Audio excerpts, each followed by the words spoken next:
The chapter documents a number of ways in which the native human ability to formulate and evaluate deductive arguments is highly contextualized. The first example that we come across is just the fact that human ability to evaluate and formulate deductive arguments is extremely limited by the amount of content that they have and by the complexity of the content and the interrelationships between the content. Those sortes that we got from Lewis Carroll, they just seemed like a bunch of unconnected statements. It was hard to see them as an argument because they were complex and because there were so many. We noticed too that belief bias exists. So the believability of a conclusion will have an impact on people's assessment of the goodness or badness of the inference. We're more likely to accept bad arguments for things we already believe than good arguments for things we disbelieve, and so on. Even just the introduction of a single negation into an argument, just that small increase in complexity can in fact decrease people's ability to evaluate or to formulate those arguments quite significantly. And we notice this with Evans's negative conclusion bias in the chapter. We also notice that human beings have a context-dependent ability to solve conditional inference tasks, and that they exhibit a strong differential performance on conditional reasoning tasks when they involve deontic conditions, that is, permission and obligation conditions, as opposed to when they involve non-deontic conditional reasoning, as in the traditional Wasson selection task. We notice that they also showed a difficulty with content that was unfamiliar with them, and less difficulty with content that was familiar across both instances of these tasks. When we summarize that information, what we discover is going from lesser difficulty to greater difficulty. When we have arguments where the content mirrors the underlying logical structure, true premises and a true conclusion with a valid argument, false premises and a false conclusion with an invalid argument, those are the arguments that are easier for us to evaluate.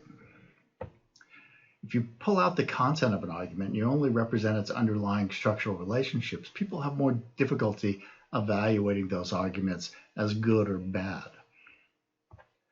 If you substitute in pseudo-content so that there's not really content, the brain tries to take advantage of the content and can, and they're more difficult for us to deal with.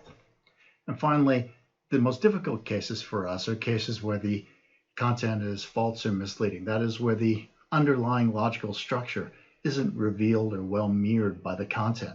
So a valid argument with false premises and a false conclusion, or an invalid argument with true premises and a true conclusion. And as I noted, we're better at dealing with arguments that have familiar content than arguments that have unfamiliar content. When we look at specifically at conditionals, what we discovered was there is this contents-dependent ability that human beings have, such that when we're given deontic schemas and we're asked to use deontic conditional reasoning, we're much better than we are when we step out of those to solve problems just using regular conditions. And of course, there's the familiarity of content and the unfamiliarity of content as well. When our content is familiar to us, like when we're talking about stamps and envelopes, the problems are a little bit easier for us than when the content is unfamiliar for us.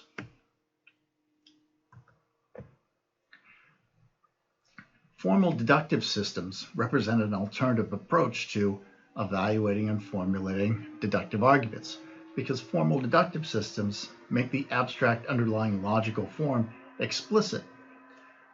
Our contextualized native human performance doesn't really pay much attention to underlying structural relationships. The underlying logical structure is opaque to it. But when we use a formal logical system, we extract that logical form and put it at the front. Because we're no good, or not very good at least, at evaluating abstract logical relationships, we need an effective decision procedure, that is a mechanical process that helps us to evaluate that underlying logical structure. And in this way, we can evaluate arguments based on their underlying structural merits, independent of biases that may be introduced by content. So formal deductive systems allow humans to decontextualize their evaluation of deductive arguments, and for that matter, to decontextualize the formulation of those arguments as well. In the next lecture, we'll turn to induction, inductive systems, and inductive heuristics.